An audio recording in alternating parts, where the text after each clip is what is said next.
kaligalig, for today's video nga ay mag-unboxing tayo ng mga nahanas ko sa Paris.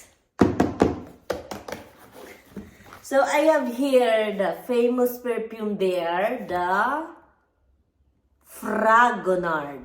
O, diba? Fragonard na ang pangalan niya ay Melody Adulterate. So, buksan na natin. It's 200 ml. And napakabango niya, mga kaligalig. As in, napakabango. O, diba? Chanel Melody Fragonard. Sobrang bango niya talaga. As in. Kahit ilugo ko ata ito araw-araw. Oo. Kaya yung binili ko ay 200 ml na. Agad-agad para matagalan. Kaya, Fragonard na. Tapos, tinesting ko talaga siya. Pumasok ako sa shop, tapos in-spray ko muna siya sa akin. Tapos lumabas kami para nga makita ko kung magtatagal ba o whatsoever, magbabago ang amoy o what. Bango talaga. Approve. And, ito na nga yung susunod natin box. Char. So, wala siyang pangalan. Hindi siya kita ang pangalan niya. But may naka-engrave dito, mga kaligalig. Hindi nyo atake. Hindi kita sa camera. Ito, o yun. Pauline. Ito talagang dinayo ko sa Paris. Hindi ko pa talaga siya nabubuksan. As in, inantay ko kayo. O, diba? Ito na nga siya. Tcharan! Ay, nakangat yung ano. Binuksan ka ito sa shop. Sa shop, oo. Pero ako, hindi pa. Yan. So, pinakita niya sa akin kung okay na ba daw. Sabi ko, okay. Getchingin na yan. Yan. Ay, hindi ko alam kung anong pangalan ng bag na to eh. Yan. Pauline. In fairness naman sa Pauline ha. Ang haba ng ipinila ko doon. Oo. Ashlyn. Magash na magash. So, ito lang. Walang kasamang pa-chocolate. Char. And ito na nga ang ating Pauline bag. Kihi! Are you ready? It's color. Ang kulay nito ay cognac. Sabi nila cognac. Yun na naririnig ko doon. Cognac emerald. Dadan. Ito na nga mga kaligalig ang aking Pauline bag. In cognac color.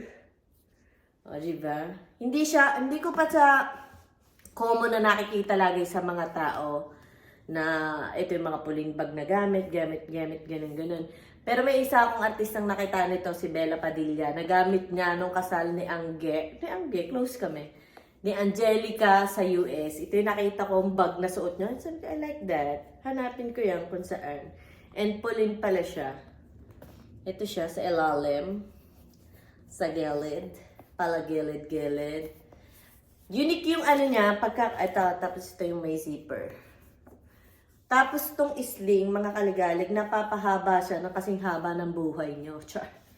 Napapahaba siya ng kung anong haba ang gusto nyo. Ayun o. Sige. Dahan-dahan, baka mawasak agad. Char. Hindi, matibay to eh. Ayun, hirap talaga pagpalabago. Napapahaba to ng sobrang heavy. Ano ba? Kaya mo ba talaga, Kalushing? Kaya ba talaga? Tama ba? Sobrang dikit. Ano ba? Kaya ba talaga? Kaya yung alam ko na ayun. Kasi pinahaba ko to sa shop eh. You can do it like sling bag, handbag, shoulder bag, lahat ng bag. O diba? Kaya sa mga gusto magpasabay, pasabay na. Message na. Ang hirap pumili at ang hirap bumili dito. Oo, gigigil ako. Tsinaga ako talaga. Ay. Pakita ko pala sa loob. Ito ang loob, kaloob-looban. Ito ang kaloob-looban. Wala siyang packet or whatsoever. Tapos, tingnan nyo, butas siya. Oh. Yeah, bayan nalaglag na naman. Butas siya. But, gusto ko yung mga butas ganun. Wala siyang packet, wala siyang, isang ganun lang siya. Isang buong diretso lang siya. Wala siyang bulsa, anything. Meron lang siyang papel na Pauline Kemerat daw. Ito lang meron siya sa loob. Yung kanyang,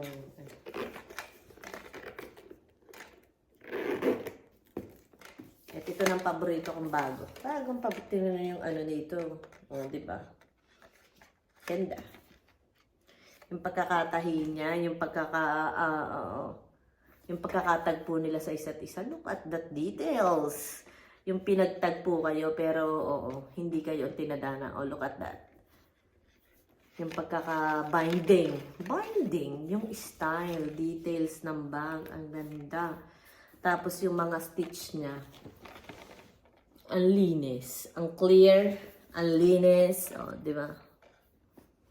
Napakalinis ng stitch na. Tapos yung end ng stitch at saka yung start. Tingnan nyo, double, oh. Yung mga usualing pwedeng, dyan agad magsimula yung pagsisiraan ninyong dalawa. Dinoble nila para matibay. And I think matibay talaga tong bag na to. Pauline bag. Pasyabay. Pasyabay na.